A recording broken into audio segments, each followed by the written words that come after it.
of Summer School 2019. I was told it was a super hot day. We experienced it all together, but I hope you had a fruitful day today with your courses. I'm happy tonight that we are in a position to have two lectures, presentations. One of them is by Boris Buden. Boris is also a long-term collaborator. He runs one of the courses this year for the program of Summer School. The first presentation tonight is by Gezim Visoka. This is the first time that we collaborate.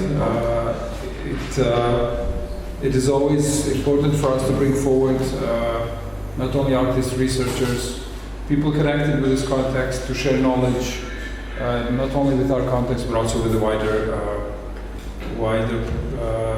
audience and participants of our program. I'll just read briefly something from his bio, and the texts are in the other space. I encourage you to read further. And just to share the title, so the title is What Shaped Peace in Kosovo? The Paradoxes of Peacebuilding and Statebuilding. Relevant not only for us, but I think also a lot of you that are coming from abroad. Dr. Gezim Visoka is an assistant professor of peace and conflict studies at Dublin City University in Ireland. His research focuses on post-conflict peace building, state recognition, and critical international theory. He is author and editor of numerous books, including the Oxford Handbook of Peace Building, State Building and Peace Formation, with Oliver P. Richmond, published by Oxford University Press in 2020. This is forthcoming. Normalization in World Politics, with Nicholas Lemay-Hebert, the University of Michigan Press, again 2020. Routledge Handbook of State Recognition with John Doyle and Edward Newman Routledge, 2019. Acting Like a State, Kosovo, and the Everyday Making of Statehood, Routledge, among others. There's a longer list of his work and publications. I'm really happy that we could have him this year for the program. Thanks again. The floor is yours. Thank you, Albert. It's great to be here, and I hope you're having a great time and enjoying Kosovo and the program. Just flicking through the program, it seems to be very rich, very interdisciplinary, and so I wish I had time and space to attend some of the talks and topics that you're covering. So my talk today is based on a book that I published, I think 3 years ago, called Shaping Peace in Kosovo, the Politics of Statehood and Peace Building. So basically, it's a topic which is really relevant for Kosovo, but also for wider international community. And today I want to sort of offer a summary of that book and sort of highlight key points. So to start with, today I want to argue that sort of the politics of peace building and state building, which have been central to the international presence in Kosovo, have become or contradicted one another and nullified one another in a way, which have resulted in neither building a strong state or stable state, nor a sustainable peace. So what I want to do is sort of examine the key actors, but also policies in the last 20 years, and offer some of my critical observations on the paradoxes and contradictions that shaped peace in Kosovo. Okay, so to start with, Kosovo has been a crucial case in sort of explaining or understanding international intervention after the end of Cold War, but also in experimenting with various ways of managing or governing territories that have come out from conflict without defined status or clear statehood. But also, it has been a crucial case in sort of experimenting with various ways of managing ethnic tensions, ethnic relations, sharing power, building peace, trying to reconcile incompatible communities. So in that sense, sort of studying Kosovo, we can also generate interesting observations that would explain also wider international regional dynamics, but also explain or make sense of international order. So to start with, usually when we talk about Kosovo, we hear that the international community have intended or tried to build a liberal peace. So the idea of liberal peace is to transform a society which basically is run by democratic institutions, where human rights play an important role, and the state operates based on the liberal economy, sort of privatized economy. These are sort of the major premises. And the idea here is that the more states are democracies, the wider the peace will be. So this became the ideology of international missions, international interventions, at least on paper. And that has been sort of a dominant paradigm trying to explain what motivates international community or international organizations' involvement in post-conflict societies. So the self-interest is to expand the zone of democracies and by default build peace, which would justify sort of the coexistence between communities. So what I want to argue is actually liberal peace does not exist. And international community, especially Western democracies, may preach or often preach about promoting liberal peace. However, in practice, every peace-building mission, every sort of post-conflict mission is unique in itself. It's contextual. The policies are fluid. So rather than sort of seeing these missions as sort of fixed, static sort of operation, static ideology, we should make sense of them as sort of very fluid, contextual operations. So in the book, I have an entire chapter where I talk about different forms of international interventionism in Kosovo, where I make sense what happened over 20 years with regard to international missions. And I don't know how much you know about Kosovo or how much you've studied, but I presume you have some understanding of the complexity. But you know that Kosovo has been one of the sites with the highest number of international missions, or at least sort of some of them overlapping, but most of them consecutive. And that makes the whole architecture of international intervention more complex and interesting. So, the first argument and the major argument is that because the conflict in Kosovo ended without a peace agreement between Kosovo and Serbia, sort of peace without agreement became the most challenging part for the international community to manage the situation. So, the challenge is, how do you build peace when there is no peace agreement between parties? When the war ended, NATO intervened and UN placed Kosovo under a UN administration. The resolution 1244, which de facto became a peace settlement, was not a peace settlement. It was an imposed settlement on both sides, and as such, it does not really represent a peace agreement. So what did the international community do afterwards was basically improvise, try to make sense of the entire complexity without having a clear sort of strategy of how to handle the situation. And for that, it's really important then to trace back, each stages and each sort of policy sort of shifts in this presence. So what happened is, immediately after the war, international community tried to satisfy Serbian community by orienting the peace-building agenda on their sort of needs, whilst attending or focusing the state-building agenda on the needs of Albanian community. So the essence of conflict between Albanians and Serbs has been about statehood and self-determination, about the status of Kosovo. Because ethnic relations have been tensions during communist time. However, they were not, the source of conflict. The conflict was bigger; it was political conflict. So when the NATO intervened in Kosovo, they were not able to resolve the status of Kosovo. They were not able to grant Kosovo independence, nor reincorporate Kosovo within Serbia, within the main territory. So as such, they were sort of challenged with the whole situation. And what they did is basically they oriented peace-building agenda to satisfy Serbs, state-building agenda to satisfy Albanians. So basically, state-building became an agenda to delay, slow down, and obstruct Kosovo's independence, whereas state-building became an agenda to satisfy Kosovo Albania's desire for state formation and statehood. And this created a really challenging dynamic. So how did that unfold? So initially, the state-building agenda was all about sort of containing Kosovo Albanians, especially their desire for independence. So that involved giving a limited sort of authority and space in institutions, without creating the impression that actually they are creating an independent state. So that meant that the international community withheld most of the powers.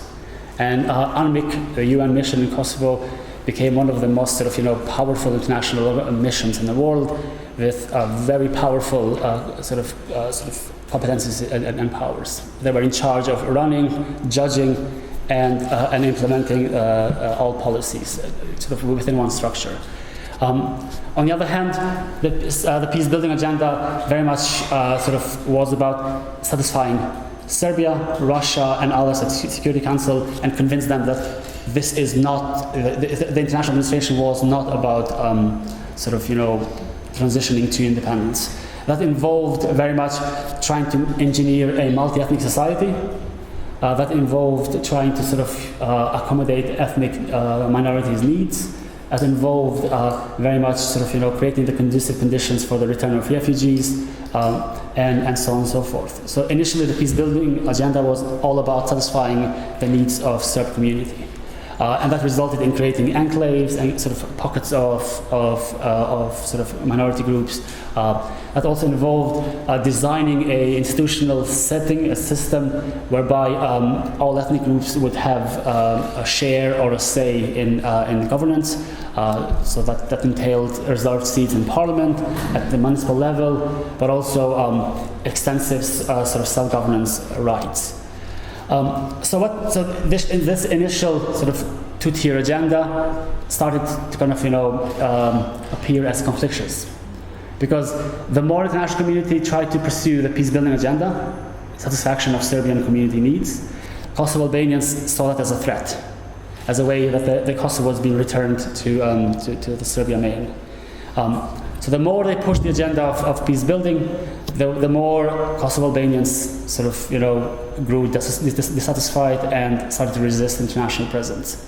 That involved obstructing the reconciliation, obstructing peace-building, and denying and not willing to very much pursue the peace-building agenda. So that very much created a negative dynamic.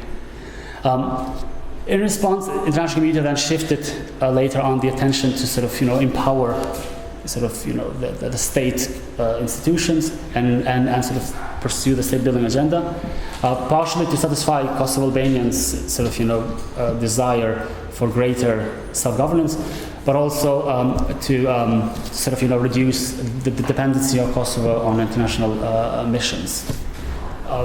At some point, these missions were very costly. It became costly. Initially, there were 25,000 international civilian staff basically running Kosovo, so it became not viable to really have a long-term international presence. So the more the agenda shifted in state-building side, then the Serbs started boycotting institutions, started jeopardizing the return of refugees, and very much resisting integration or creation of multi-ethnic society. So this incompatible agenda went on for almost 20 years. At every stage, whenever one side wanted to pursue more an agenda in their interest, it grew resistance on the other side. So, in a nutshell, international community did not govern Kosovo based on a clear policy agenda, but it was a failure-driven approach. They failed initially with multi-ethnicity as a way to create a society where everyone is equal, integrated, happy, very much a Western, multicultural society. They moved then to creating decentralized system whereby each ethnic community governs themselves in small pockets of territories, enclaves, municipalities. That did not work. They moved on in another policy which involved very much enhanced rights and competencies. So that created the impression of two-tier governance.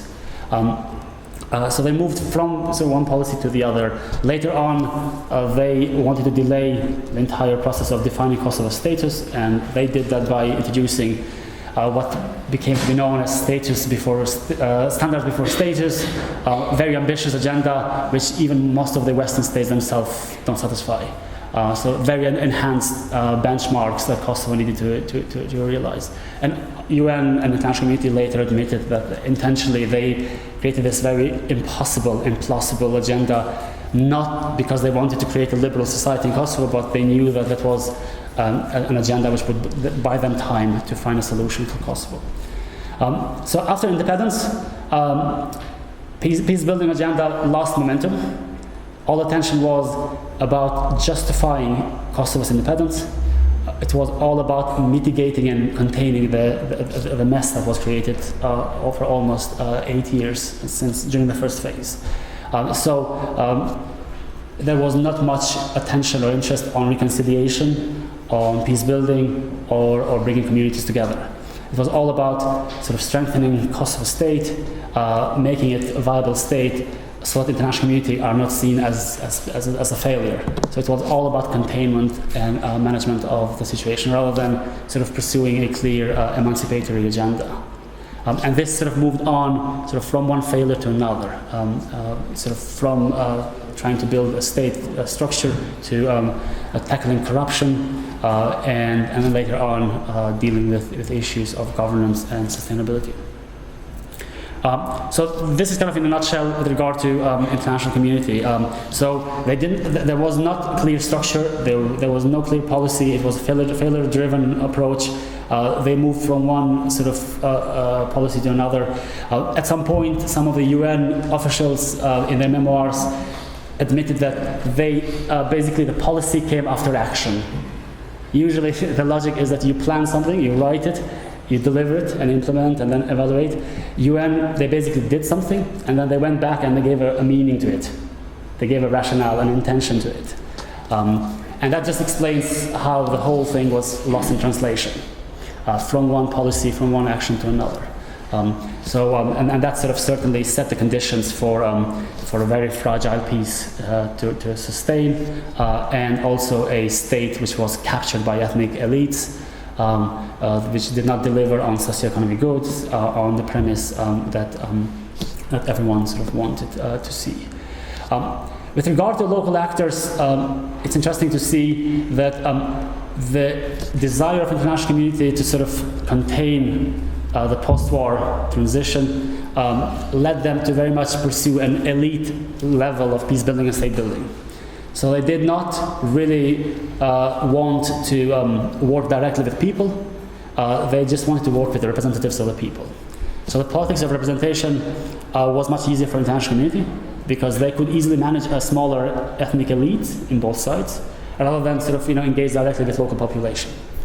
And that enabled them to sabotage, manipulate, control elites through transitional justice, corruption, power mechanisms, privatization, and other sort of governmentality approaches, than directly governing the population. So in a way, the state capture that we're actually seeing now, the fruits of corruption or the lack of accountability, have their roots on the time of sort of initial stage of international administration of Kosovo. So basically what they did is it was not about power sharing or power division, it was very much power seizure by these ethnic elites. So after the war, ethnic elites very much became the spoilers, and the international community gave in to that agenda, and they basically let them exploit peace building for Serbian community and state building for Albanian community for the ethnic agendas process. So in a way, by attempting to build a liberal society and democracy, they very much embedded sort of a nationalist ethnic sort of elites that later turned against peace building agenda and reconciliation. So over the years, it became very unpopular to talk about peace building. And actually, by now, rarely anyone in Kosovo talks about peace building. Partially because international community very much shifted the attention from peace building and reconciliation to sort of governance, integration in EU processes and corruption.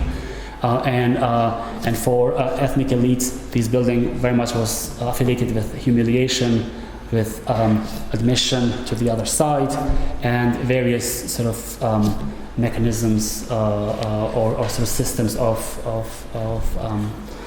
compromise. So compromise was very much anti-value. It became a value that did not suit politicians. So this very much grew and enabled them to very much take over the entire system. And now they're in charge of the political system, and they're still sort of struggling with dynamics. One negative legacy of the entire international presence in Kosovo is the politics of legitimacy, rather than being elites or the representatives of people to sort of look towards the population. They seek legitimacy constantly from international community from outside. So anytime they needed to resolve something or form a government, or they would go and consult with US, European powers, and rarely they try to sort of reconcile among themselves or seek or listen to the will of the people.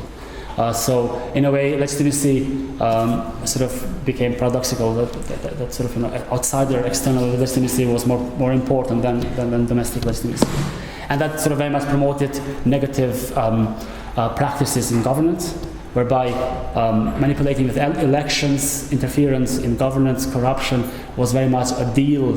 That was a trade-off that was made with the international community, rather than a fear that they will lose elections, or that would have an effect on elections. So, in a way, sort of Albanians pursued the agenda of peace as statehood, and Serbs the agenda of peace as autonomy, and that sort of constantly sort of reoccurred and changed the dynamics of peace in Kosovo. So I won't go sort of deeper on that, but hopefully we can maybe expand on that during the Q&As. So I want to touch two more sort of actors, the local resistance groups and civil society, because usually the perception is that sort of the viability of peace is higher when there is a greater local involvement and sort of ownership of the process, and civil society is seen as crucial in the process of peace building and state building. In Kosovo, civil society has been donor-driven. It has sort of extensively pursued the donors' agenda. And if you see the sort of interest and the projects and the sort of activities of a civil society, they've been very much parallel to what the international community wants to do in Kosovo. So they fail to have an autonomous, independent agenda, which is pity, because the chances and the likelihood for ethnic reconciliation is much higher when there are sort of indigenous bottom-up groups and movements that seek to restore social relations or ethnic relations. But because the entire sort of the culture of civil society and efforts for peace building was objectified, sort of in order to, if you wanted to undertake a project or an activity, you had to write a project, wait 6 months until a year to get funding. So that everything became a technocratic procedure. So that killed the spirit of voluntarism, activism, the spirit of sort of peace communities. So peace building became an industry. And civil society utilized it very well, because it was very luxurious industry. So that sort of very much was commodified. And that commodification of peace and peace building itself meant that any effort for bringing communities together to discuss differences and resolve challenges was very much within the premises of what donors want. Until recently, believe or not, peace building activities became secret in Kosovo. A couple of organizations got funding, and they were sort of very much suggested not to tell who is the funder and not to make public the identity of ethnic groups that were part of these peace building activities.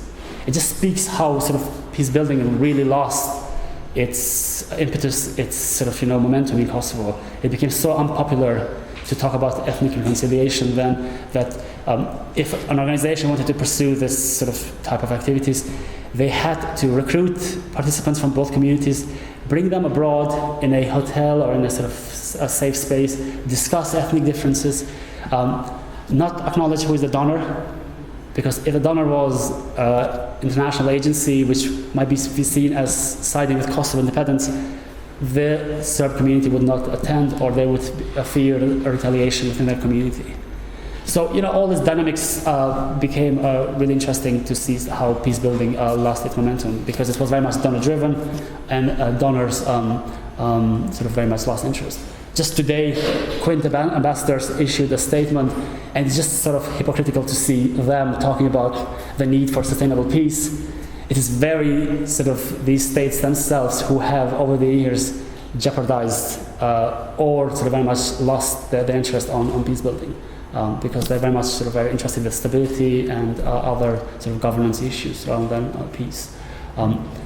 So civil society, in a nutshell, lost the opportunity to build peace in Kosovo, partially because they were caught in this sort of NGO donor dynamics, which have also touched other post-conflict societies, and that, in essence, missed the opportunity to build and form peace. So finally, who were the people or the actors who really did work for peace in Kosovo, who shaped peace? In my research, I have sort of identified only a small pocket or sort of glimpses of groups of people who have worked genuinely on peace building, and these were both local international organizations and activists who had an autonomous, independent agenda, who very much pursued peace as a virtue that themselves believed, and not that it was driven by materialist agenda of donors. These organizations often used Western or international donations, but sort of maintained their autonomy and they set the agenda. However, because peace building was detached in these sort of local communities that sort of maintained their relations, especially in the region of Kamenica or Mitrovica, partially sort of some ethnically mixed regions, because there was no national peace process between Kosovo and Serbia. They very much were isolated, and the impact was sort of temporal. They would sort of work with a couple of groups and communities and sort of maybe restore relations, but something would happen nationally or rhetorically between states, between Kosovo and Serbia, which would undermine and undo that. So in a way, these sort of grassroots initiatives detached from national politics very much had limited impact. At the national level, there was no peace agenda. In essence, for example, the EU-led process for normalization of relations became very much technocratic process that sort of had very limited impact. It was all about sort of satisfying EU's agenda in the Balkans of containment, of stabilization, rather than resolving or addressing the sort of the legacies of communities. It was very much technocratic, detached, sort of Brussels-based process, even though the whole idea in itself had as an initial intention to build or to sort of improve the everyday lives of people. So in the final chapter in the book, I talk about the quest for an emancipatory peace. And the idea of emancipation is brilliant. We love that. Sort of, it's very critical. It's sort of very interesting and progressive. But to translate that in practice, it's really difficult. So, in other words, how can you build a peace which is progressive, it is liberal, but still it's sort of indigenous, local, and sustainable? In the book, I kind of propose a I wouldn't say a radical, but a different agenda, where I propose that the chances for building a sustainable peace in Kosovo are only if we pursue three types of, or if we focus on three things. First, pursue post-ethnic politics, which it's very difficult and impossible. So post-ethnic politics entails reorganizing social, political, and sort of cultural, societal life, not around ethnicity, identity as such, but through alternative identifications, which are fluid, temporal, local, communal. And that, obviously requires sort of constitutional changes, legal institutional changes to sort of, reorganize the political system. At the moment, it is very much ethnic-based, ethnically entrenched political system. Everyone votes or pursues a nationalist agenda. And as such, peace will not be able to be achieved under these sort of conditions. So So it's not a call to eliminate identity or belonging, but to reorganize sort of social and political life according to alternative forms of identification. So in the book, I kind of talk about joint commitments to peace and sort of different ways of building a different social contract.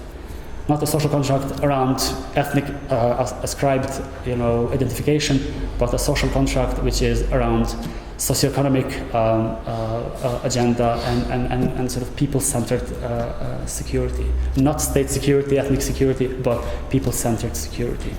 And also, it's important to sort of seek affective peace. The only sort of bottom-up initiatives which have promoted peace in Kosovo have been those groups who have actually shown affection towards humanistic values and principles towards others. So the responsibility towards others is the core value which would lead to effective communities, and that would sort of entail sort of admitting, apologizing to the other community, reconciling, commemorating jointly, dealing with the past jointly, dialogue and various forms which would sort of overcome the nationalist narratives and sort of monolithic views of the war. And finally, it's people-centered security, which I kind of briefly mentioned, and that involves not entirely human security agenda, but sort of people-centered agenda, whereby sort of people's welfare and well-being should be central rather than the well-being of the agenda of state security or militarized agenda. And that entails very much prioritizing sort of bottom-up needs of communities, sort of socioeconomic agenda rather than a political ethnic agenda. To conclude, in my work I'm very critical of international community, and the question is, can peace be built without international presence or without international involvement? I argue that rather than intervention, there should be international enablement. So there should be a shift in the agenda from a foreign policy view of these sort of unresolved, contested regions to sort of agenda whereby international community offers, assists, and does not impose the dynamics of post-conflict recovery. And we see that in some of the sort of initiatives or efforts of some of the organizations to sort of provide support but not impose the agenda. And usually those initiatives are more promising in sort of sustaining the efforts for peace and reconciliation, rather than those that are very much driven by an agenda for resilience, stabilization, or a neoliberal sort of economic agenda. So I'll leave it here.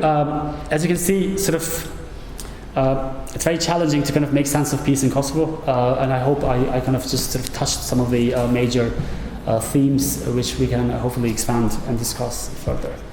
Thank you.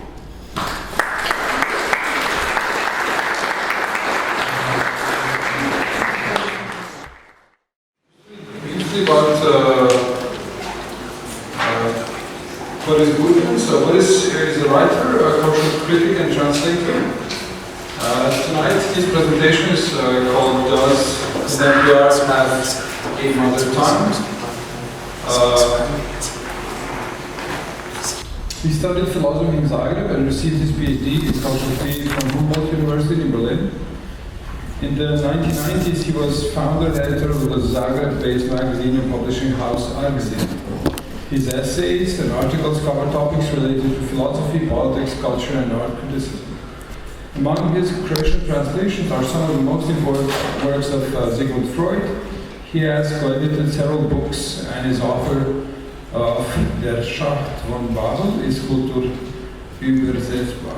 Is culture translatable? Did I do it better this year? Yeah, no, yes, it's perfect. Your German is improving. He lives and works in Berlin. Thank you so much for being with us. The floor is yours. Thank you for the invitation. I don't know how many times I have already been here, and I'm always happy to come here. And I'm just I have been always trying to say something new, so not to repeat all these things. And but now what I'm going to present is a sort of continuation of what I was talking last year, and it was also about language, about this process of revernacularization of national languages.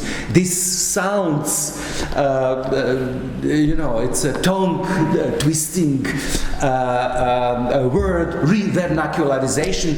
This simply means that our national languages they lose importance. They lose importance, and I will also talk about it. Of course, they lose importance in relation to the lingua franca, English. We are all here speaking English. We take it as granted, as completely normal, as though the reasons for doing so don't have to be additionally, explained. But this is something new. This is something culturally, historically new. And I will focus on this time. I will focus on one text, one essay. It is about art and language. And I will give you a short analysis and my comments and a statement on an essay published 2012 in Triple Canopy.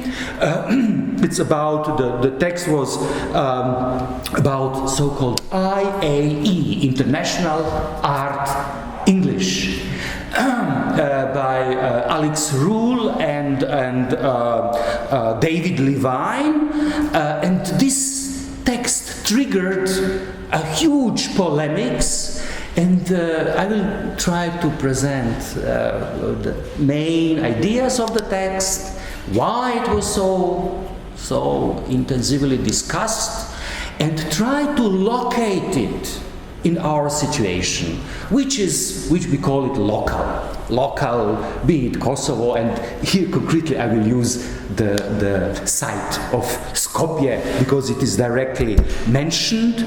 And I will give you, I have chosen quotes, because it is very interesting how the authors, how they use a language, how they articulate their points, and I hope you will, I'm just like repeating, you will understand that it is actually very, very important, because we speak English. Why are we have been doing so, and is this a new norm? A new something necessity, and what is the future of our both linguistic practice and linguistic practice within the sphere of art? So the authors, they analyzed a particular form of English that has been articulated in the press releases of famous journal Iflux. As you know, Iflux publishes these press releases, and what they did actually, using digital technology, they, special software, they compared the language, the syntax, and especially the lexic of this piece of texts, collected this piece of text from the press releases of Iflux and compared it digitally by software with the so-called BNC. BNC is British National Corpus. This is a storage of 100 million of words, supposed to be, I would just like to quote, composed from a wide range of sources, supposed to be a representative sample of spoken and written British English of the late 20th century. So you have not only idea about what is the standard, you have the storage. You have a big data. big data of 100 million words supposed to be the language. And then they came up with the thesis that the language of the press releases of efflux is a special language, that it is unique, that should be considered as a language on its own, a different new language. And to quote, a little bit more light. Okay, I quote from the text. They claim that the International Art English is a unique language that has everything to do with English, but it is emphatically not English. Moreover, they are morally outraged about this new language, calling it, I quote, oddly pornographic. So you have, language of press releases of efflux, which is supposed to be oddly pornographic. It's quite heavy, to say something about it. So, and as I said, they compared these two languages by the software, and just for instance, the word reality, they counted, the software counted, the word reality occurs 4 times more frequently in the IAE corpus than in the BNC, than in the standard. The real, the notion of the real appears 2,148 times per million units in the efflux corpus, compared to a mere 12 times per million in the BNC. That is 179 times more often. Can I have a little bit more light? Anyway, yeah. Can I have a little bit more light, because it's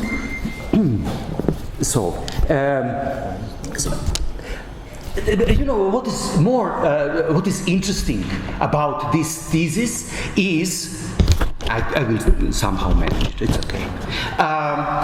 What is interesting is that they draw a borderline between languages, claiming it is a new language. It's not English. And this is just to make some sort of linguistic remarks. The counting languages. This is we are used to count languages. How many languages do you speak? 1, 2, 3, 4. How many languages are spoken in Europe? Between 60 and 220. Nobody agrees how many. It's always problematic about counting languages. But already de Saussure explained the problem about counting languages. It is not counting like apples, it is about boundaries. It is about borders between languages. Proper question is, would be, should be, according to the linguistics, proper structuralist linguistics, but not only. This is quite, I would say, even common sense. So, it's not how many languages, but who which interest and means with interest and power draws the borderlines between the languages, because the borders between the languages, as well as the borders between a language and its dialects within a language, are, the Saussure would say, arbitrary, matter of convention. There is no intrinsic scientific proof you can use and say, this is English, this is the border between English and German. So, and then this was precisely what they have done with this text. This text is, drawing a borderline, claiming this is a new language. And firstly, they drew arbitrarily a linguistic boundary, one between the standard English represented in the BNC, and the one they call, now they baptized it, IAE, International Art English, special language of international art. And secondly, they provided this newly enclosed linguistic entity called language with a social substratum, with a normative meaning and ideological legitimation. First, social substratum. As you know, languages are supposed to have some sort of social content, which is called linguistic communities. And they claim that international art English has a specific linguistic community. And this linguistic community, I quote, the art world, which is the network of people who collaborate professionally to make the objects and non-objects that go public as contemporary art. So, the linguistic community of IAE is the art world. And it comprises not only artists, curators, but a wide range of those who in some way participate in production and reproduction of art, which means also me. I'm neither artist nor curator. I'm like theorist, provider of some discourses, and so on. So, what brings all these people together is their will to address the international audience and the availability of technological prerequisite to do so, which is the internet. So, you want to address global audience, not your local, global, then you have the means, which is internet. But now comes, which is very interesting, I mentioned already, pornographic, the normative level. Why it is so bad, this international art language, and this is what has attracted so much, triggered so much reaction, discussions, and this is the moral outrage there of the authors over a particular linguistic transformation.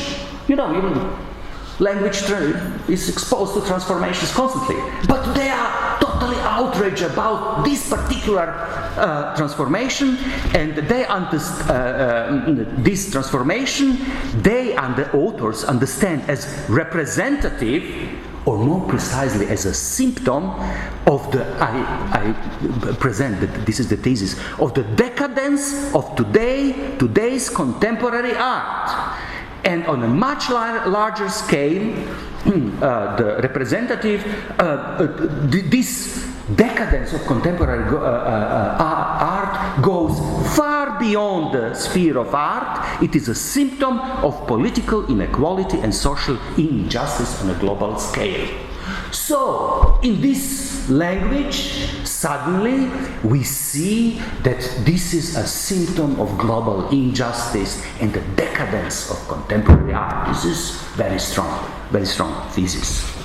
The authors understand international English as a means of class differentiation that linguistically codifies and constantly reaffirms the social and cultural distance between an elite and a common people. It has the ability to performatively create its own community, more concretely, the elitist community. They even explicitly use Althusser's notion of interpellation, saying that using international art in English interpellates you into the elite of the contemporary, global elite of the contemporary art. And this is the ideological level, interpellates its speakers as members of a common, I quote, fantastically mobile and glamorous art world. So you see the critique. Using this language, you claim to belong to this glamorous global elite of the contemporary art, and you distance yourself from common people.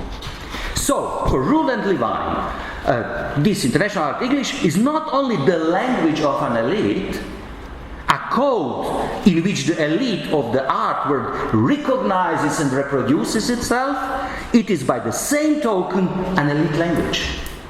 A language that is elitist in its very structure. elitist in the way it formats our relations to the others and the world. Speaking to The Guardian, one of the authors, Alex Rule, claims that, I quote, international art English has enforced a hermeticism of contemporary art and has made art harder for non-professionals to understand. In the essay itself, they speculate that art might use its special language to escape the scrutiny, I quote, of broader audiences and local ones. Which means the art uses this special language to escape critique also. It's very interesting, where, you know, to have a hermetical language non-understood by the common public, and this is again very strong thesis and accusations. But we should be careful. It is not the old problem of contemporary art.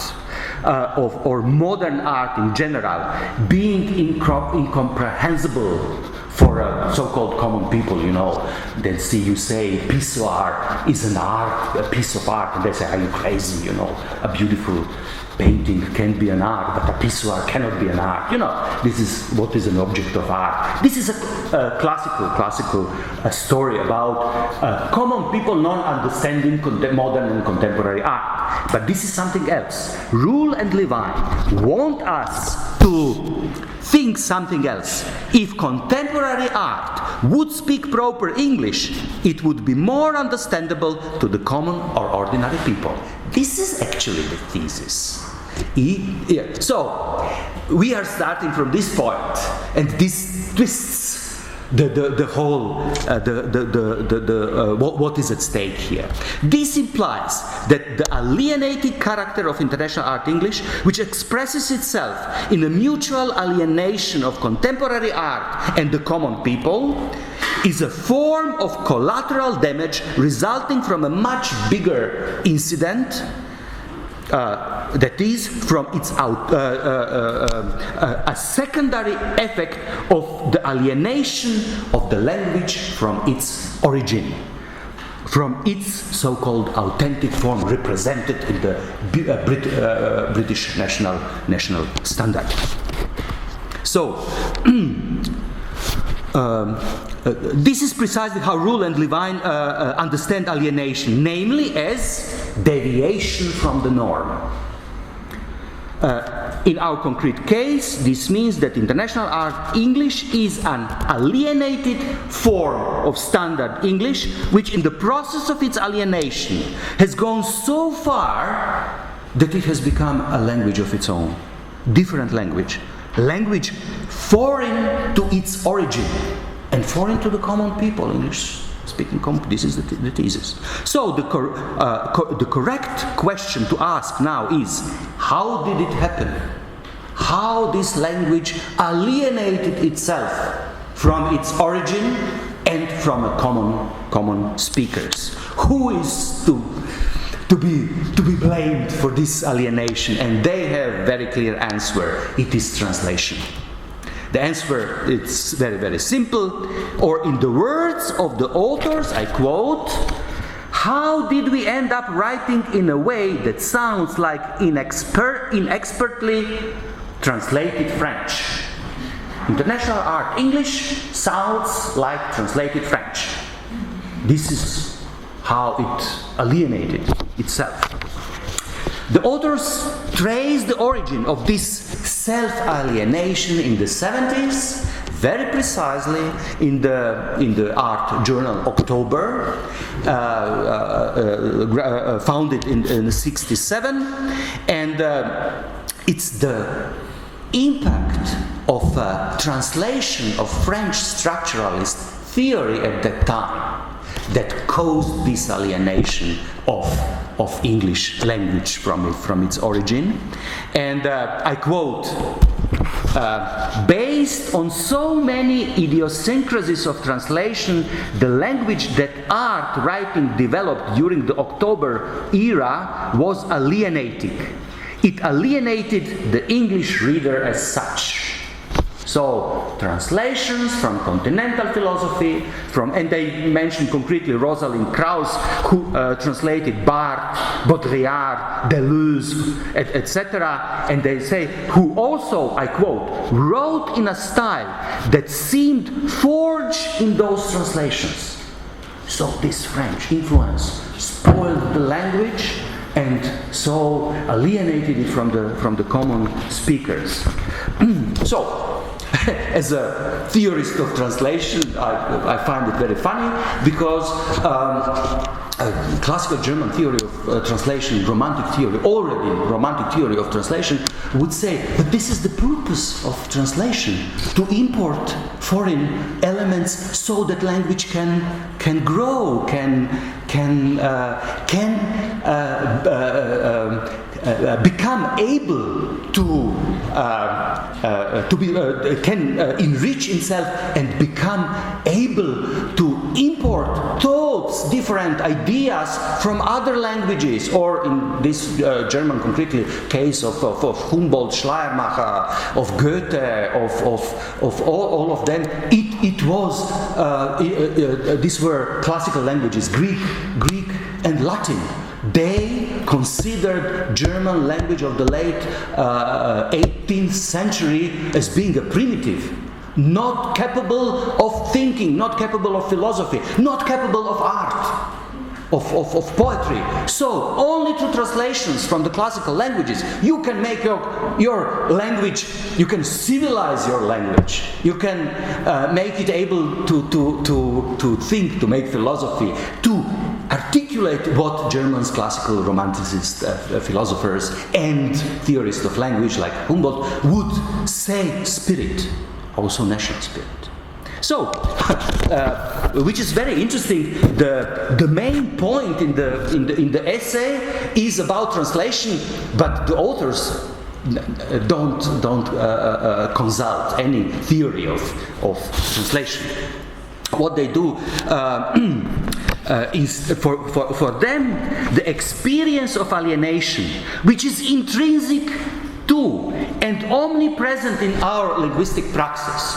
I would claim that the experience of a non-understanding, experience of alienation is intrinsic even to what we call our mother tongue, to the way we speak our so-called mother tongues.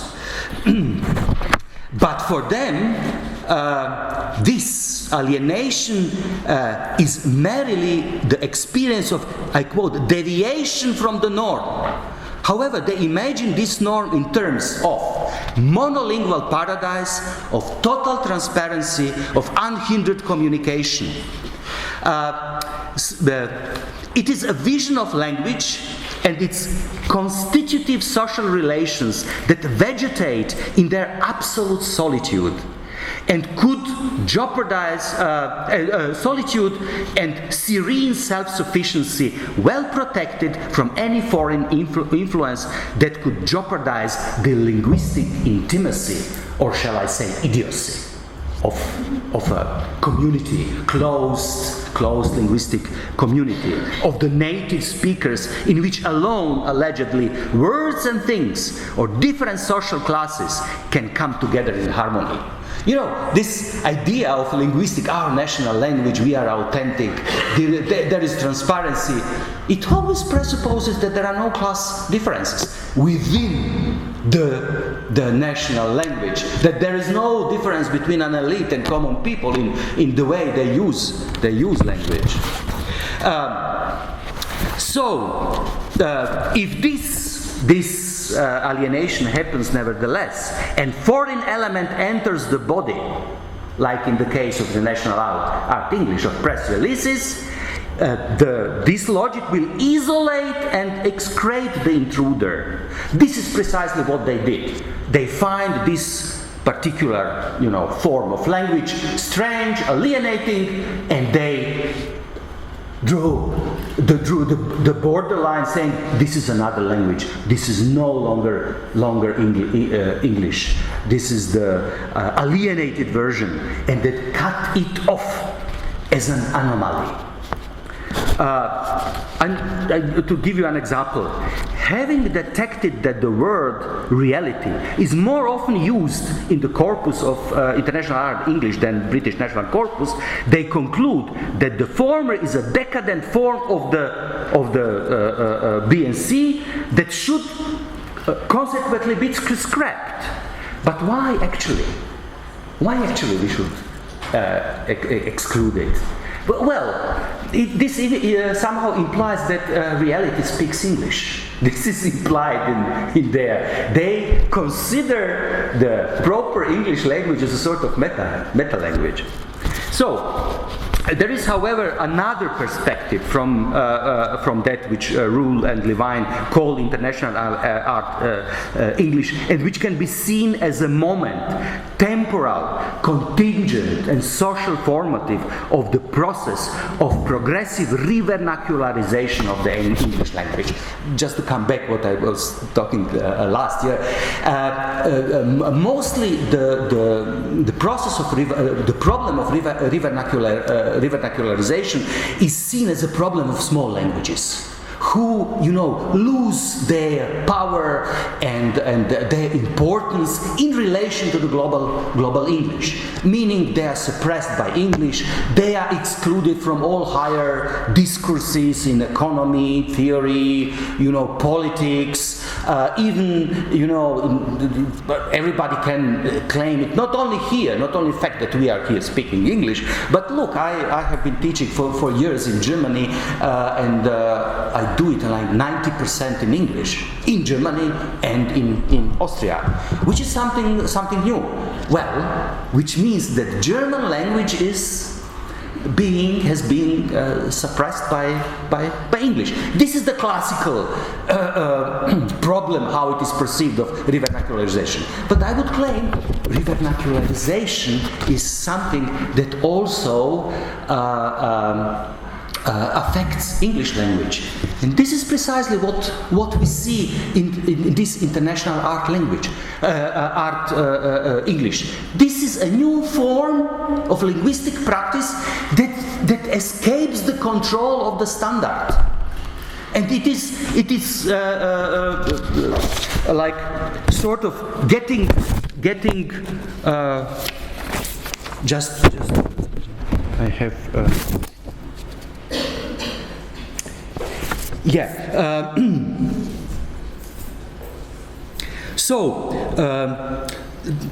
This is a sort, English becomes some sort like a ghost ship that has now broken adrift in the vast spaces of the globalized world, doomed never to set anchor again. I call it the flying Dutchman of the new vernaculars.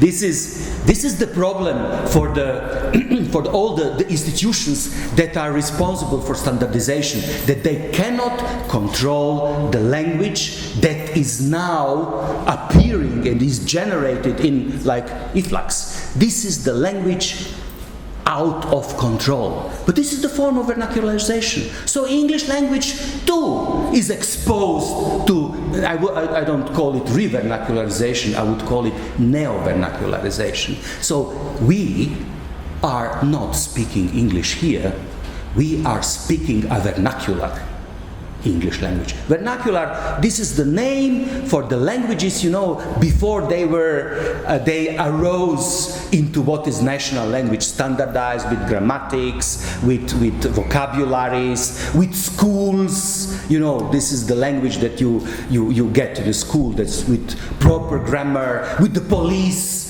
of copy editors who control your language, etc. But my problem is in their essay, although they are fully aware of this drama, they don't address it explicitly. So what or whom do they actually address? And now I come to the local situation, and they use in their text at the very beginning a figure, sort of figure, imagined role, created to represent, figure they created to represent a local perspective on the global art system and its linguistic practice. And formulating their major hypothesis at the beginning of the essay, they write, I quote, and they write, we can reasonably assume that most communication about art today still involves people who share a first language, artists and fabricators, local journalists and readers. And then interesting sentence, but when an art student in Skopje announces her thesis show, chances are she'll email out the invite in IAE, International Art English, because, I quote, hey, you never know. So we see now this figure, some student in Skopje, invites people to her show, thesis, MFA, or I don't know what, and writes it in English, publishes in English in internet. So, what does this art student who is now preparing this show,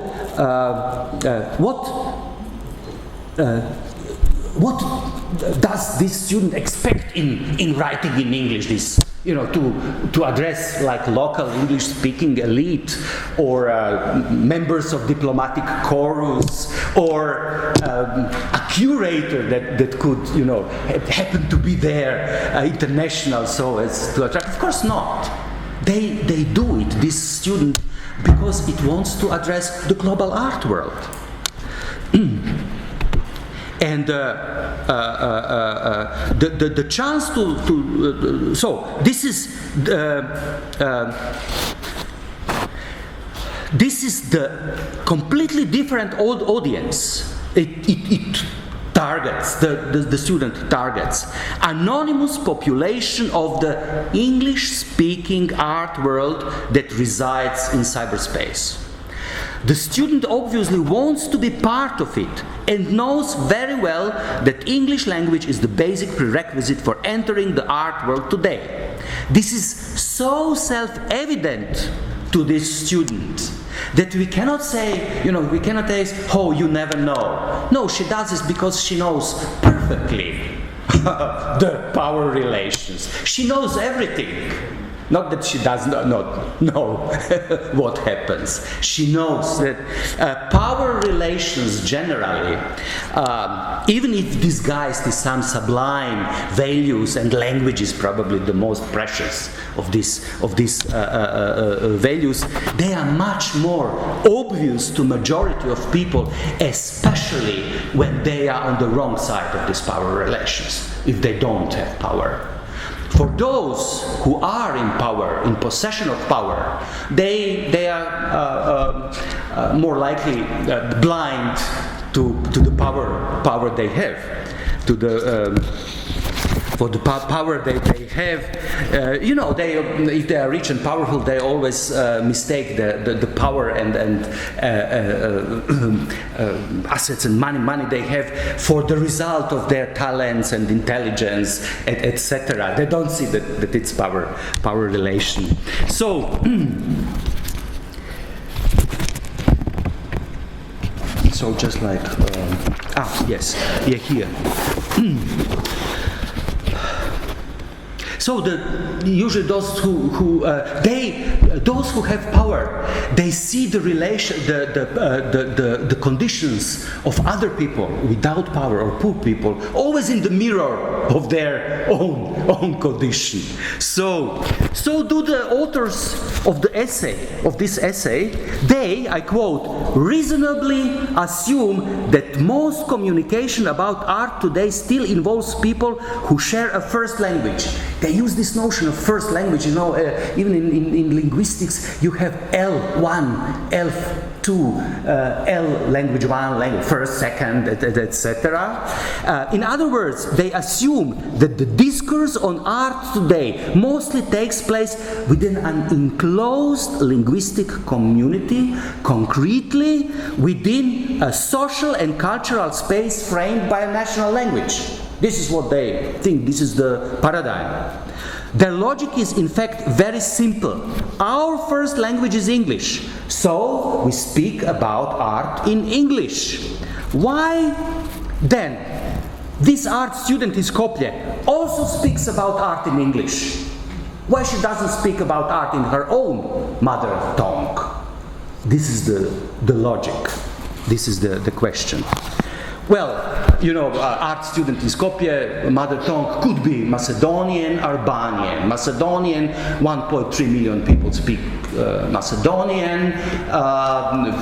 500,000 people speak in Macedonia Albanian. There are other languages, Romani language, Turkish, 70,000 people, minority speaks also Turkish, then former Serbian, Croatian, Serbo-Croatian, Bosnian, etc., etc. So it's quite diverse linguistical situation. But the logic they have, so why don't they speak Macedonian instead of English? This reminds me, this is quite embarrassing, it reminds me of this famous story about Marie Antoinette, which I don't know, allegedly after being told that the people suffer from famine, for bread shortages, allegedly she said, why don't they eat brioche? Qu'il ne mange de la brioche. So this is like, why don't they speak their own language? But how can you address art world in your Macedonian or Albanian language? So something. This is what is their logic. They project a choice, which is the privilege of the few, into the living conditions of all. Let them speak their first language. This is the logic. But when it comes to contemporary art, and more generally to the educational, cultural, economic, and political issues in the global world today, the question is: does this student in Skopje have any choice? So, for example, there is much talk nowadays about the extinction of languages compared to the extinction of species. There is again, problem of how many languages are spoken today. Allegedly between 6 and 7,000. There is even some claim that they give exact number. 7,111 languages are spoken today. Just imagine, this is very confusing. Allegedly in Papua New Guinea, they spoke 830 languages. It's 4 million people. It's like Croatia, And is one of these languages comparable to like French or German? Well, I don't know, but they count languages like apples. And even, CNN recently wrote like a breaking news, the new problem in the world, extinction of world languages. And then they provide precise scale of the languages in danger. I just quote: 592 languages are vulnerable, 640 are definitely endangered, 537 are severely endangered, 577 are critically endangered, and finally 228 are deemed already extinct. This is the drama about extinction of languages, but this is not the only one drama about the extinction of languages. In the European Union, shortly, it was recently, there was a group of about 200 Europe's leading language technology experts.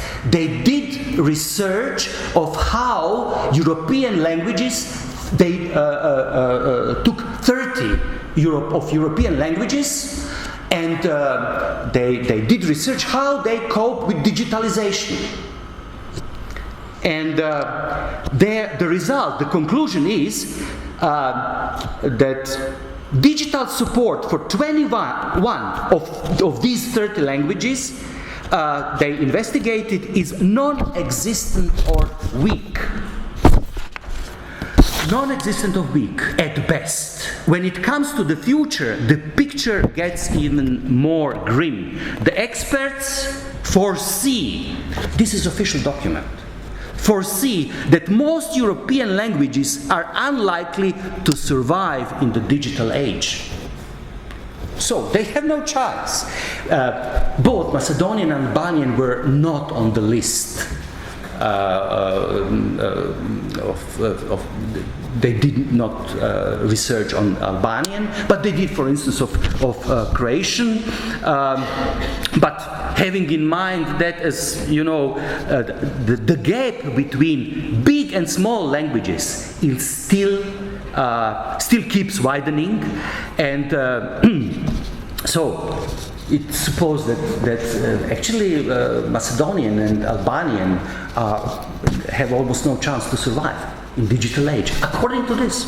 So, they, needless to say, as a result of the research, the only one language for which the study could verify, I quote, good digital support is English. English is the only one language that passed the test. All other failed. German failed, French failed. All are not capable to cope properly with the digitalization. So, in this context, it is not simply unfair to reproach the art student in Skopje for not speaking about art in her first language. Such a reproach reveals a worrying lack of awareness about the linguistic reality of the global world in which people make art and talk about it today, or more precisely, about the huge transformations of this reality, transformations that are going on right now. In the context of these transformations, the notion of first language is has a purely ideological function. It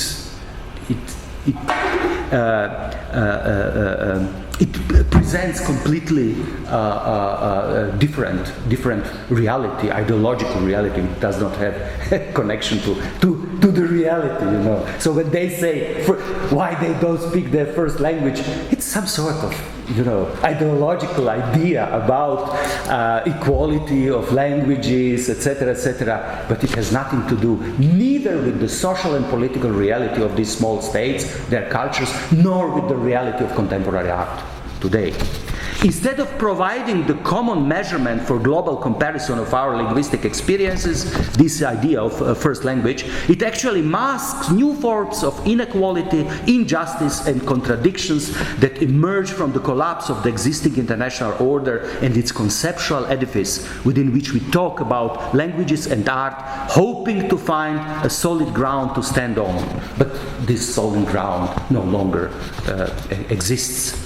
So, there is no equivalent whatsoever between a person speaking about art in his or her first language, which is English, and an art student in Skopje doing the same in her first English, be it Macedonian or Albanian. The difference does not lay solely in the dimension. This one is big, strong, this one, another one is small and weak. It is about the future. It's about survival of languages. What truly separates these two languages, English, say Macedonian, their respective linguistic communities and the experiences of the world and art they articulate in their languages is the way they are changing today. As a consequence, the different prospects of their future development. Macedonian or Albanian, we might reasonably assume, are already on the list of endangered languages, although we do not know precisely on which degree of it. Is it only vulnerable, already definitely, severely, or even critically endangered? Having this in mind, let us repeat our question. Does this art student in Skopje really have a choice? Writing in English about art she makes, she literally struggles for her survival as artist.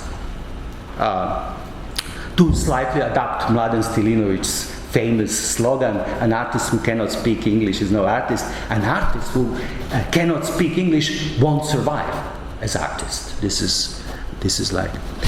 So I would like to conclude with answering the question I already asked. Whom or what do Levine and Rule actually address with this text, with this critique?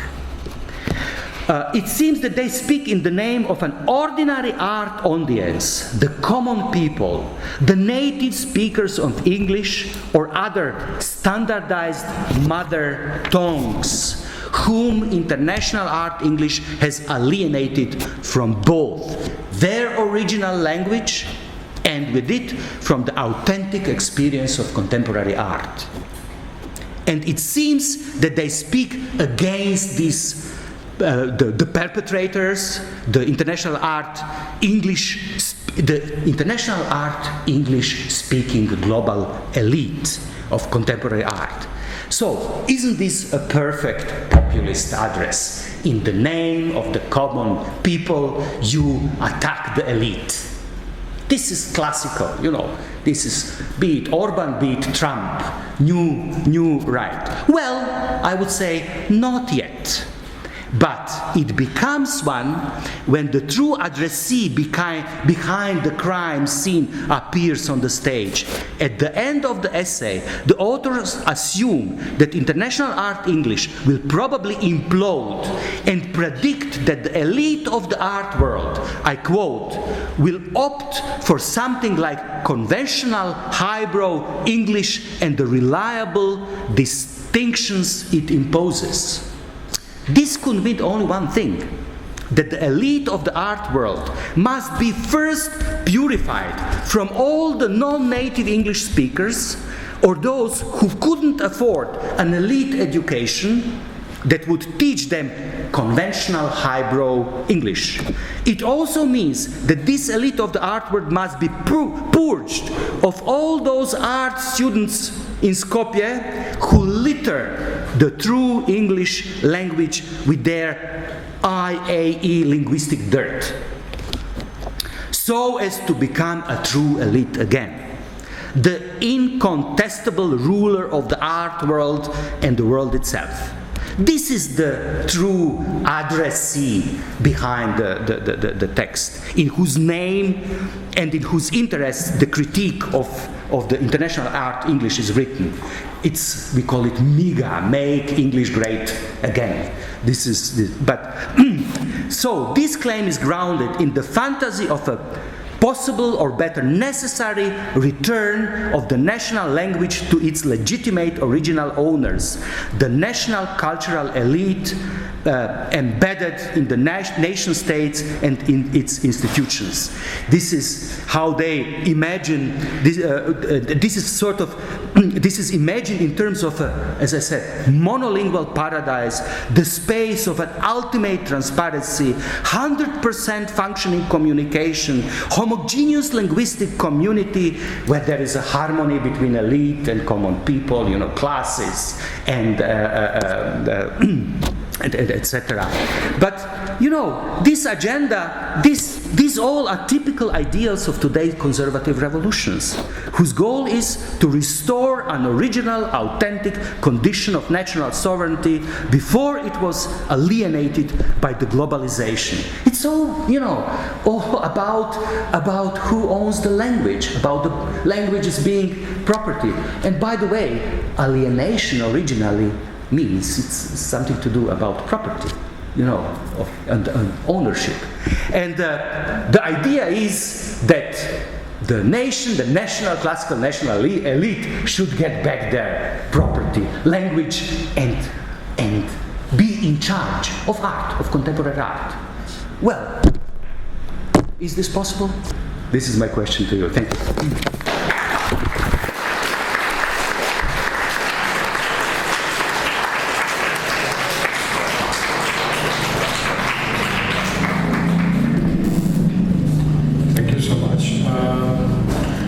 I invite Gëzim to join us again, and then if any of you has questions and wants to make them,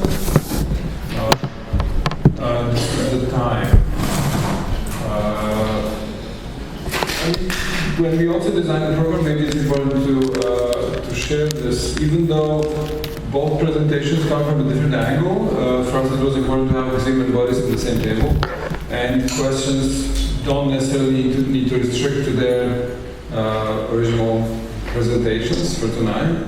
But it comes also from this reality. I mean, peace building in Croatia had a different nature, totally different nature. But also in terms of language and art, I mean, when he was presenting, I was also thinking how a similar attack is directed today toward the academia.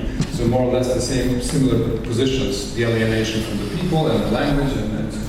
If I may add something only, these two talks are not so, apart from another.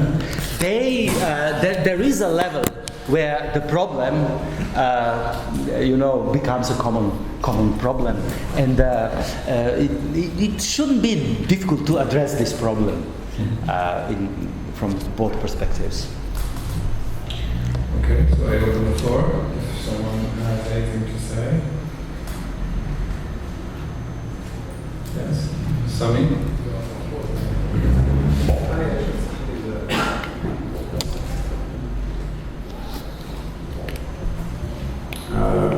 Thank you. Thanks to both speakers. Actually, I could ask you both, but since I started the conversation before already with Boris, I will follow up. But could you think, I mean, I totally agree with your criticism of the triple canopy piece on international art English.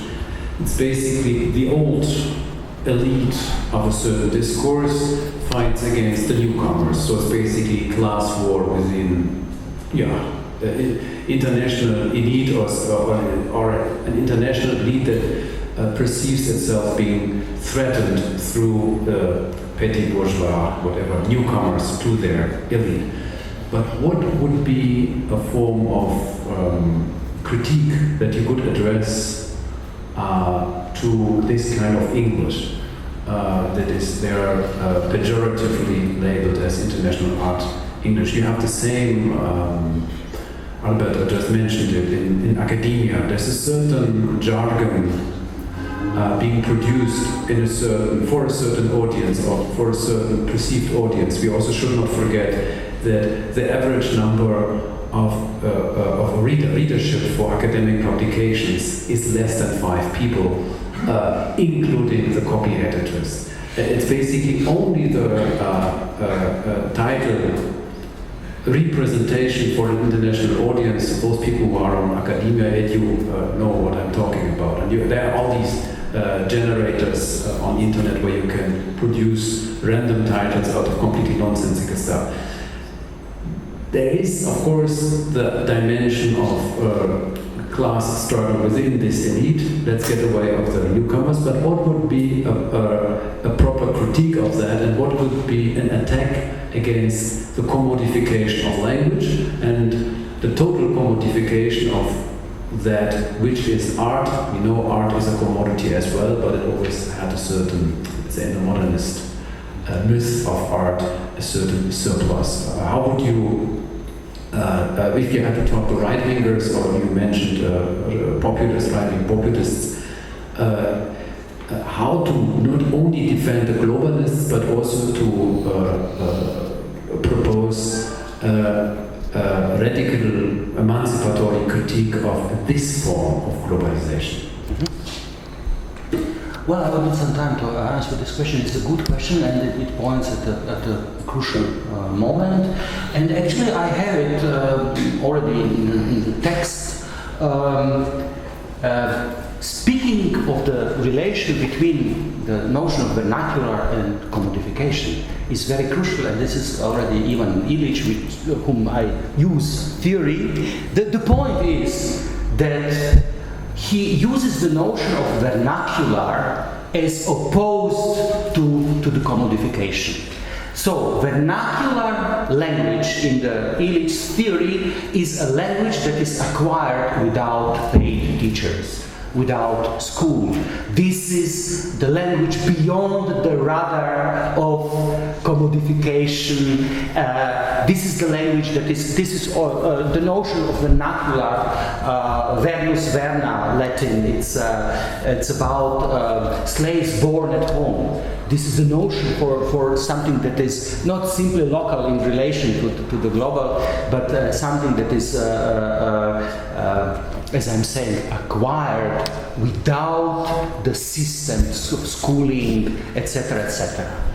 But today it is very interesting that the new and especially digital technology and the big global companies, digital companies, they precisely see the possibility of growth in addressing what they call vernacular audiences.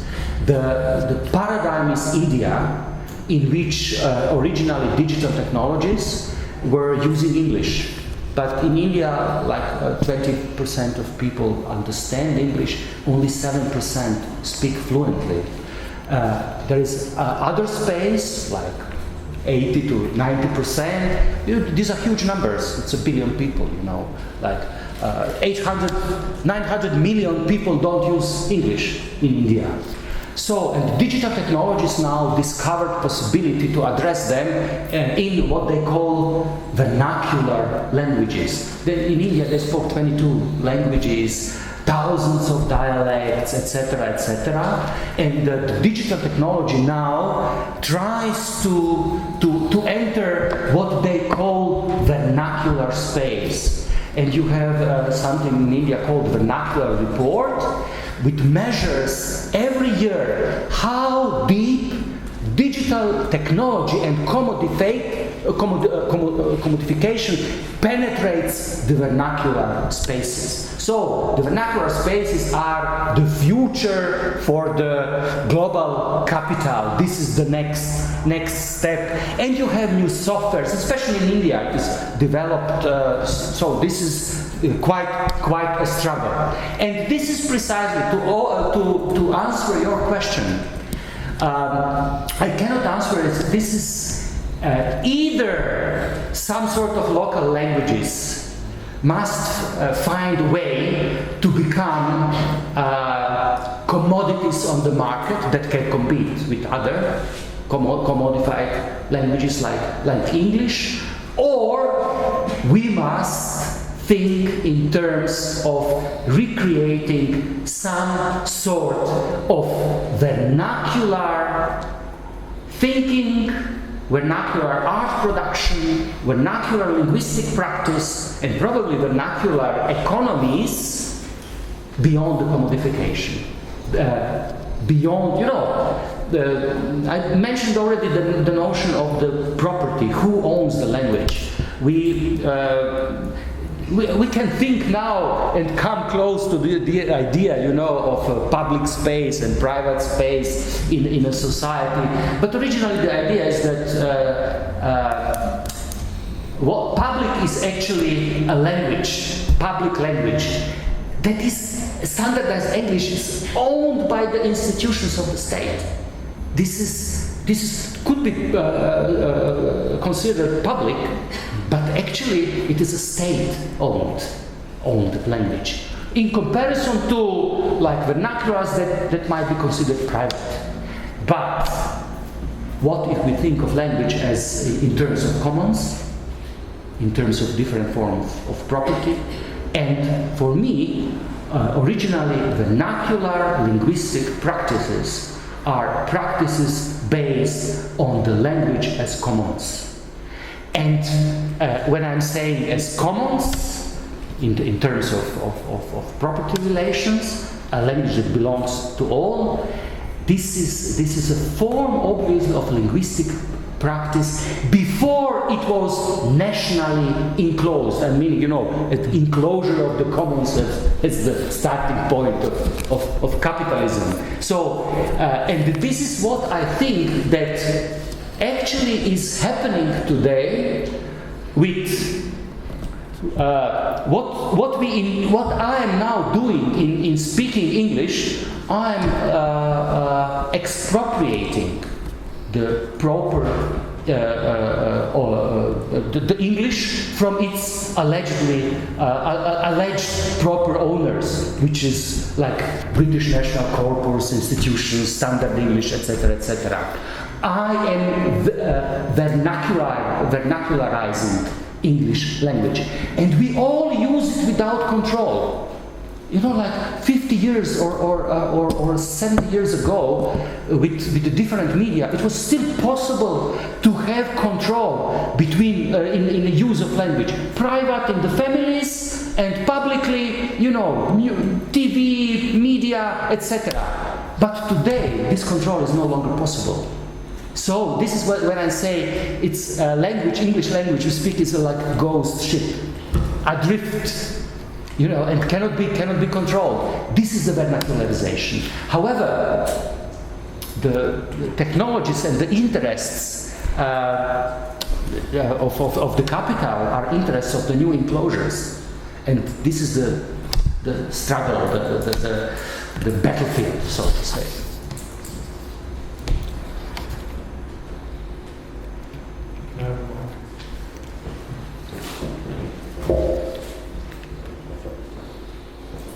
It's totally unrelated, but just to put an example in place. So, a few years ago, we were asked to organize an award for young artists, which was previously organized by the National Gallery. And they had started the process of changing criteria. And among new criteria that they introduced was like, the winning artist has to know English. So, because the whole award somehow ends with an artist winning a residency in New York for 2 months. And of course we said no, because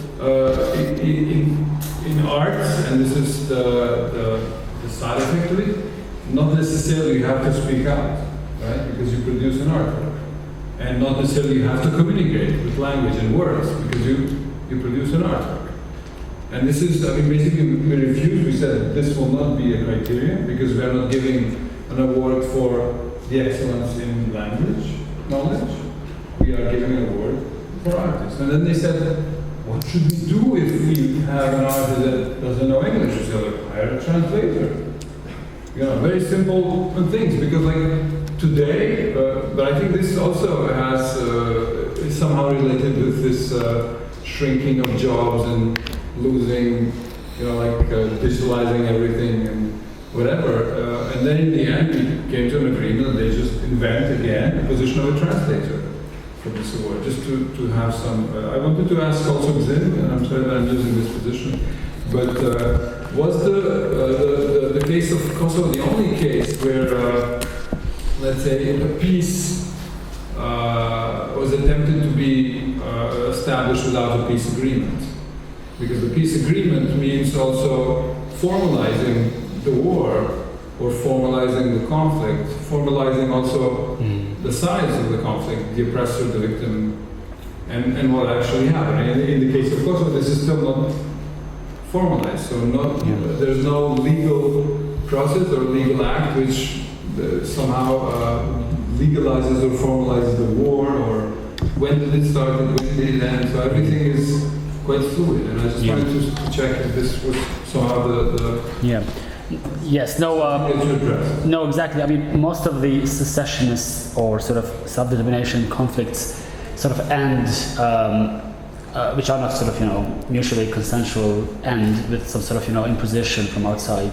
So we have the Turkish Republic of Northern Cyprus, as sort of a case of a frozen conflict, which sort of has ended temporarily with a sort of imposition of UN's sort of non-acceptance of Turkish occupation of the region. So yes, there are examples of other regions or territories or states where there has been an attempt for peace building without a formal settlement. However, Kosovo is quite unique in the scale of international presence and intervention which has taken place after the conflict without that sort of peace settlement. And in a way, the lack of a peace agreement has enabled extensive, prolonged international presence. Because usually if there was a peace agreement, the provisions would have been clear what each party has to do to kind of complete that agreement, that would be time limited, issue limited, whereas not having a peace agreement meant a never-ending intervention. And as such, it enabled the international community to really become an international community in Kosovo. It gave meaning to the whole idea of UN peacekeeping. It gave meaning to the whole idea of them caring for other states. So, in other words, other states, stabilized states, need unstable, troublesome sort of regions to perform their foreign policy. Most of the European armies have not been part of a war or have not practiced warfare, so they need terrains, places to update, practice their doctrine, be that to sort of resolve conflicts or sort of. So in a way, they use these as a battlegrounds or as an exercise to prepare for something that might occur to them. So without these crises, there won't be a need for an international community. Everyone would stay at home and deal with their domestic issues. If there are no, I would like to ask Gëzim something. Hearing your talk, I was like, I remember immediately 90s peace, Croatia, and the whole language you were using. It's the same. This is the jargon of the international community and this ideology. Just to give you an example, was at that time already the notion of civil society, with the idea the stronger the civil society, the stronger democracy and peace, etc. And already at that time I was, but what if civil society is a fascist? Which was precisely the case in Croatia. So you have now in Croatia very strong right-wing pro-fascist civil society and no state to protect you. This is something completely different. So that actually, but what I think, listening to this, peace building, state building, etc., with some idea of teleology, that there is at the very end some sort of conclusion. And it comes, and then you have, they still use the liberals, for instance, in Croatia. They always, when something does not function properly, corruption, etc., they say, look, normal states, normal. What is normal state? Germany is normal. So we should become like Germany, normality, the Western capitalist democratic normality, where everything functions perfectly. This is the paradigm, and you measure your situation always into relation to this ideal which allegedly exists, utopia, real existing utopia in the Western, or called the West. West is the normality, all other is deviation. So, but I have the feeling that the general feeling is now already the teleology, the whole teleology is collapsing. People no longer think, another one effort and we will become like Germany. Another one, step, etc., etc. What do you think about, this is like Bosnia, you haven't mentioned, but it's quite similar. Is it a finished process or simply a frozen conflict? We don't know. No, I mean, at the moment I'm writing a book on normalization, and I think it's taking us ages to write it because the notion of the normalcy, normality, it's so fluid and it sort of transcends different disciplines, and we're finding it that international community has a very fluid meaning of the normal. Whenever they want to impose or intervene somewhere, they abnormalize that society, and they constantly seek to portray as a failed state, collapsed state, post-conflict state, and that very much justifies a framework for normalization, to impose a meaning of normalization. Whenever they're not ready to do that, they invoke the notion or the language of restoring normalcy, to going back to some previous condition. So, for example, international community in Balkans very much imposes a meaning of normalcy, whereas in Philippines, other regions, or in Africa, they are keen to just sustain the local normalcy that is there, or restore to the previous condition. And in other places like Palestine-Israel conflict, or Bahrain, or Saudi Arabia, for strategic reasons, they accept the normalcy. So it's really uneven politics of reality, in a sense.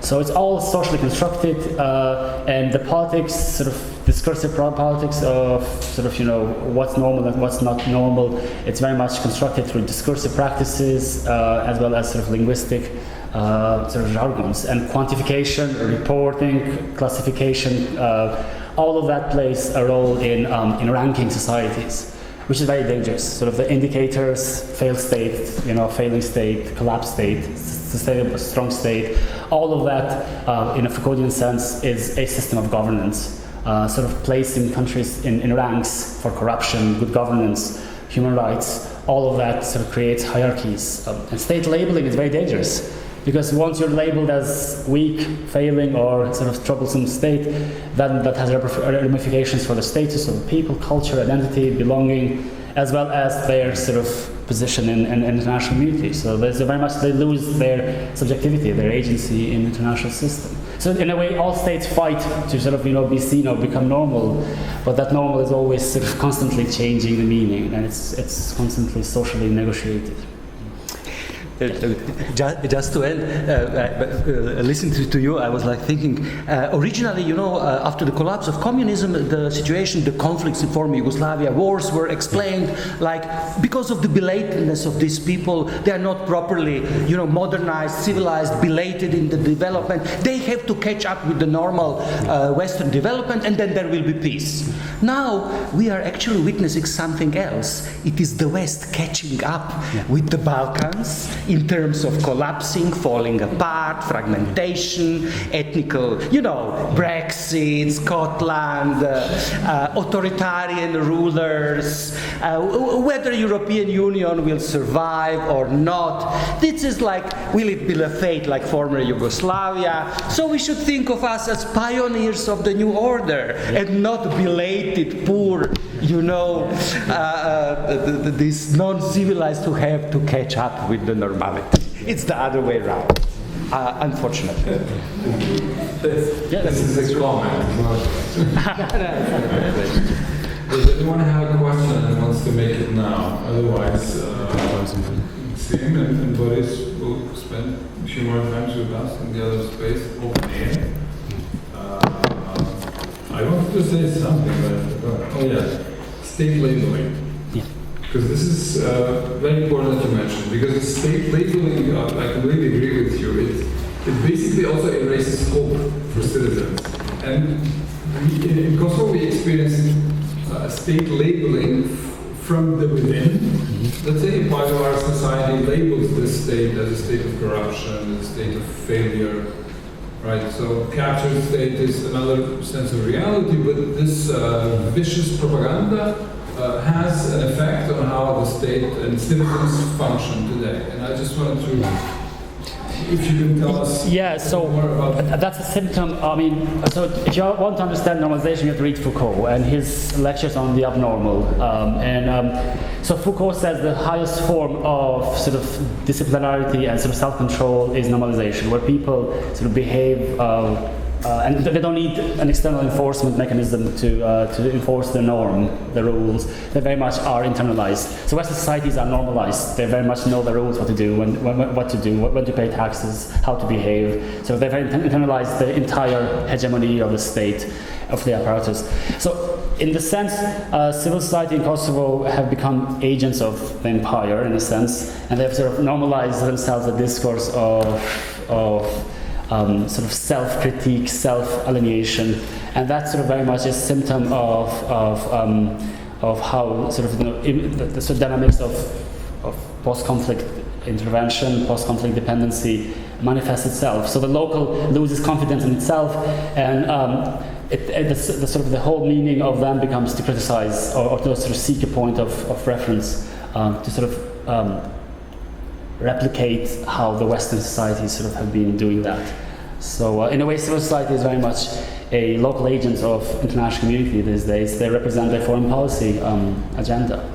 I live in Ireland, and it's surprisingly to see if Amnesty International gets donation from another state. In Ireland, it's a huge resentment because it's seen as interference in the independence of civil society. Whereas in post-conflict societies, the very state in the West who oppose, their own civil society receiving external funding, do the same. Abroad they sort of the donor, the aid agencies constantly give money to the society to sort of represent their interests, whereas themselves, if a foreign organization, be that Russian, Chinese, or American, comes to a European nation and gives some funding, that just raises a lot of alerts. So it's just, it's amazing to sort of maybe study the reversal effect of these interventions and see, do these really Western states would accept the terms and conditions of their own imposition as part of these missions for their own host society? Would they undergo the same? Probably not. Better say they would not. Kosovo protection forces in Ireland. Yeah, no, UK opposed having peacekeepers in Northern Ireland, so that sort of just speaks of because once you have peacekeepers, you're seen as a failed state, and once you that's why Ukraine did not want to have peacekeepers in eastern Ukraine, because they knew that they're going to become a frozen sort of conflict, like in Cyprus or in Kashmir or elsewhere. So obviously, any intervention has ramifications for labeling in their position. Thank you so much. Thank you so much. Thank you.